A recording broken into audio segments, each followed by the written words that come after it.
Good morning all of you. आज मैं public administration, लोक प्रशासन, जो लोकतांत्रिक व्यवस्था में बड़ी नई सी बात है, नवलोक प्रशासन, और बताना चाहता हूँ मैं आज के प्रशासकों को, विशेष रूप से कार्यपालिकों को, हालांकि विधायकों को भी, यानी जो लेजिस्लेचर में जो लोग बैठे हैं, निर्वाचित जो हमारे प्रतिनिधि, उनको भी आवश्यक है एक अच्छा सा ट्रेनिंग पीरियड लेना चाहिए उनको स्वेच्छा से। लोग आजकल तो वर्चुअल में थोड़ा सा 2 मिनट साझा करूँगा। भारत में वर्तमान में मुझे बड़ा आशावाद की नज़र दिखाई दे रही है। इस कोरोना के दौर में एक नई चीज़ आई हमारे सामने। वास्तव में मैं कहूँगा कि वो 500% की दर से बढ़ी है। कई कहते हैं 10% से 20%, 500% दर से बढ़ी है। ऑनलाइन सिस्टम, ऑनलाइन ट्रेडिंग की तरह ही, ऑनलाइन जो ट्रांजेक्शन की तरह ही एक नई चीज़ आई है आजकल अदालतों में, वर्चुअल हियरिंग। मैं इस लोक प्रशासन से पहले उसी को ले रहा हूँ कि मैं सभी इकाइयों से, सरकारों से, माननीय न्यायालयों से, और जो आयोग जो हैं हमारे, या सूचना आयोग वगैरह जितने भी आयोग हैं, सभी से अनुरोध करता हूँ कि वर्चुअल हियरिंग को आगे बढ़ाएं। कोई मुट्ठी भर लोग, कोई हो सकता है कोई मांग करने वाला हो, सर फिजिकल कर दो, ये कर दो, नहीं। मेरी सबसे हाथ जोड़कर प्रार्थना है कि वर्चुअल हियरिंग्स को बढ़ाया जाए, क्योंकि खुद जो साथी हैं अपने अनुभव साझा करने करे, सुनने से नहीं, देखने से नहीं, बल्कि खुद उस काम को करने से आदमी ज़्यादा सीखता है। किसी को चंडीगढ़ जाना था, रात को डर था कि इतना तेल जलेगा, अनावश्यक मोमेंट देश के बचेगी, और उन्होंने खुद बताया कि ऑनलाइन में मोबाइल से जज महोदय ने उनसे बात कर ली, और बड़ी आसान प्रक्रिया, जो कभी सोचा भी नहीं था। वर्चुअल हियरिंग शासन, प्रशासन, न्यायपालिका सब जगह। और फिर मैं यहाँ तक भी कहूँगा, अब धीरे धीरे ये भी देखने में आया कि जो रिसर्च स्टूडेंट्स जो अपने रिसर्च पेपर्स को जो डेमोन्स्ट्रेट करते हैं, उनको भी एक ओपन क्लासेज, यानी लोग देख सकें, पब्लिक डेमो कहा जाएगा उसे। तो मेरा ये मानना, virtual hearings, online education, online, यानी जो ये व्यवस्था टेक्नोलॉजी की आई है, भारत के लिए बहुत एक वरदान साबित होगी, निश्चित रूप से होगी। और सभी छोटी मोटी बातों को, छोटे हो सकता है किसी को थोड़ा बहुत कम ज़्यादा लाभ है, नुकसान का मुझे नहीं पता।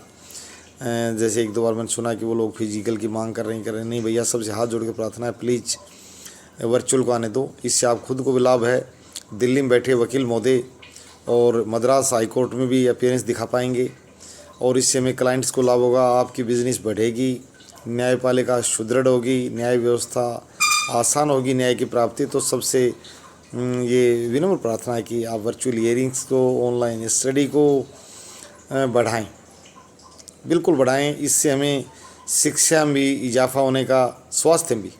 मैं चिकित्सक महोदयों से अनुरोध करूँगा कि वो बिल्कुल अपने नंबर, जो स्पेशलिस्ट विशेषज्ञ आम आदमी तक नहीं पूछ सकते थे, आम आदमी को समय नहीं दे सकते थे, वहाँ तक आना बड़ा खर्चीली व्यवस्था थी, उनसे विशेष अनुरोध है कि वो ऑनलाइन लोगों को, और सिर्फ उनको काउंसलिंग करनी होती है, मेडिकल स्टोर से दवाई लेनी है। मैं राजस्थान जैसे और लद्दाख जैसे जो प्रांत हैं या केंद्र शासित प्रदेश हैं, मैं ये कहता हूँ दूर दराज बैठे लोगों को बड़ा लाभ होगा।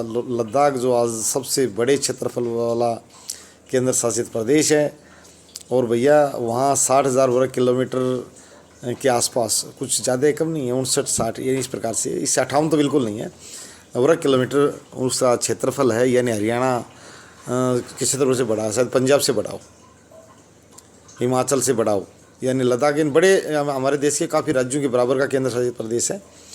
तो और राजस्थान में बड़े बड़े ज़िले, जिनका क्षेत्रफल भी बहुत बड़ा क्षेत्रफल है, वहाँ लोग आप देखो, विशेषज्ञ अगर जिला मुख्यालय बैठता तो मरीज इतने दूर आने में ही बहुत ज़्यादा बीमार हो जाएगा। और यही न्यायालय की बात है, यदि उन राज्यों की आप स्थिति देखेंगे, अगर वो उच्च न्यायालय में किसी व्यक्ति को उपस्थित होने के लिए भी आना होगा, तो दोस्तों एक बार आपको सोच कर रोंगटे खड़े हो जाएंगे। 500 किलोमीटर जो व्यक्ति चल कर आएगा, पहले दिन चलेगा, रात को रुकेगा, सिर्फ उसको उपस्थिति दिखानी है। तो मैं वर्चुअल हियरिंग्स के पक्ष में आज एक पब्लिक मोशन, यानी ज़बरदस्त जन आंदोलन के रूप में, कि सभी लोग सरकार का और न्यायपालिका का इसमें हौसला अफजाई करें, समर्थन करें कि सर हमें तो वर्चुअल हियरिंग्स ही चलने दो। और बच्चों से मैं कहूँगा कि वो डरें नहीं। धीरे धीरे आजकल रेडियो पर, टीवी पर हर जगह शिक्षा चल रही है। भाई थोड़ा सा मन बनाना पड़ेगा कि मुझे कुछ सीखना है।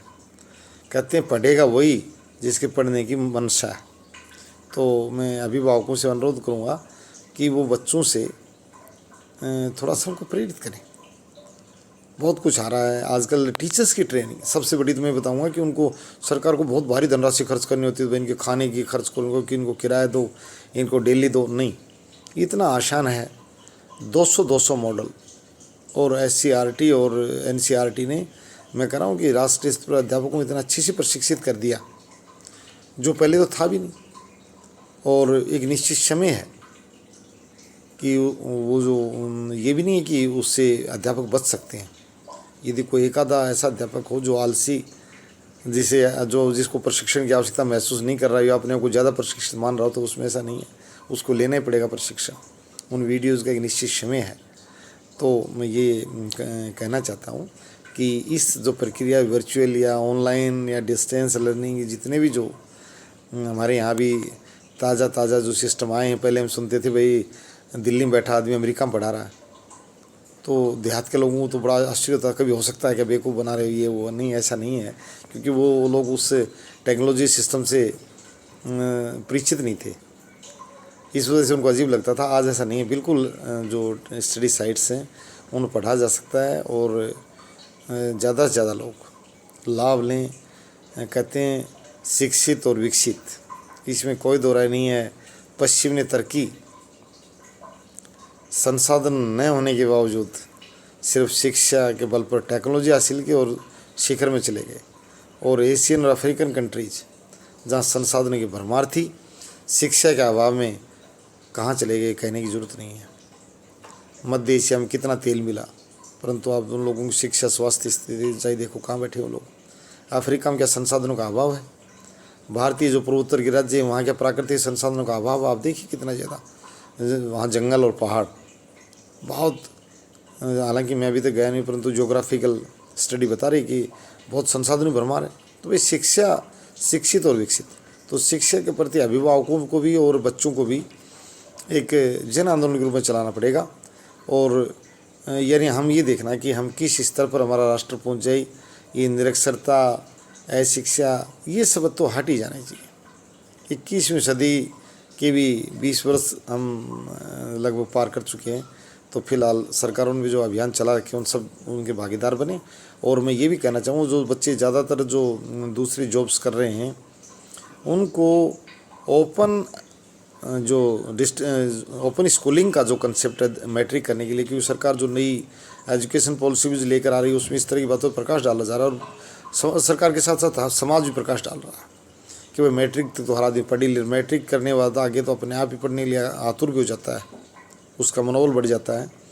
तो ओपन स्कूलिंग की अवधारणा को बढ़ाएं और तभी ये जो लोक प्रशासन नव हो चाहे पुरातन हो, जो वुड्रो विल्सन लेकर आए थे 1887 में, Woodrow Wilson the study of administration एक बुक लिखी थी उन्होंने, तो उसके साथ नव लोक प्रशासन का उदय हुआ था। और लोक प्रशासन का लाभ और सुचारू संचालन भी शिक्षित समाज में संभव है। तो हम ये कहेंगे शिक्षा ज़्यादा से ज़्यादा बढ़े। वुड्रो विल्सन की जो बुक है द स्टडी ऑफ एडमिनिस्ट्रेशन, उसमें लोक प्रशासन के सिद्धांतों का समावेशन किया गया है। तो ये लोक प्रशासन आज कल्याणकारी राज्य का महत्वपूर्ण भूमिका निभा रहा है। जो पब्लिक एडमिनिस्ट्रेशन कैसा है वेलफेयर स्टेट में, वो उसका सबसे महत्वपूर्ण पार्ट है। कल्याणकारी राज्य को मूर्त रूप देने की धारणा में अनेक नवीन प्रवृत्तियों का भी जो है उभार हुआ है। इन नवीन प्रवृत्तियों ने परंपरागत लोक प्रशासन की प्रकृति एवं स्वरूप में व्यापक परिवर्तन कर दिए हैं, जिसके चलते लोक प्रशासन का ये नया स्वरूप सामने आया है। लोक प्रशासन के इस नए रूप को ही नव लोक प्रशासन के नाम से जाना जाता है। ये मेन बात ये है कि 1940 ईस्वी के प्रकाश में आई है नव लोक प्रशासन की धारणा। और भारत में अभी 2000 के बाद भी अगर इसको बल मिल जाए तो अच्छी बात है। जो जन सेवा में नियोजित व्यक्ति मानने लगें कि हम हमें वेतन कहाँ से मिलता है और हम किन के लिए नियुक्त हैं, तो बल मिलेगा। कल्याणकारी राज्य की अवधारणा हमारे भी यहाँ है और उसको आगे बढ़ाना किसी व्यक्ति के से नहीं, सामूहिक प्रयासों की जरूरत है। एक कहते हैं नकार खाने में तूती की आवाज़, यानी एक व्यक्ति कुछ नहीं कर पाएगा, अकेला चना बाहर नहीं फोड़ सकता। बिल्कुल लोगों का विश्वास जीतना पड़ेगा और सबको मिलकर जीतना है।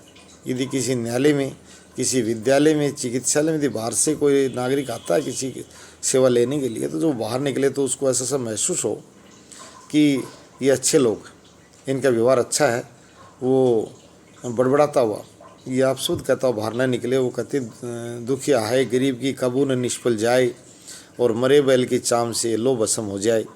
तो निश्चित रूप से हम भी सुधार की तरफ पूरा समाज और जो नियोजित कार्यपालक तबका जो है उस सबसे अनुरोध है, छोटे स्तर से लेकर चपरासी से लेकर मुख्य सचिव स्तर के या अधिकारियों तक, कि सभी लोक प्रशासन को कल्याणकारी बनाने में जुट जाएं और इसका एक अच्छा रूप साकार करने में अपनी भूमिका निभाएं। धन्यवाद।